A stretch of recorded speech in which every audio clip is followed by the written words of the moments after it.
Hello!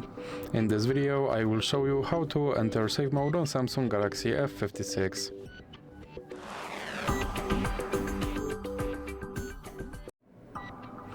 So you have to start by opening your power menu and then long press on power off button and then click on safe mode.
And as you can see by this watermark in the corner, my device is now in safe mode.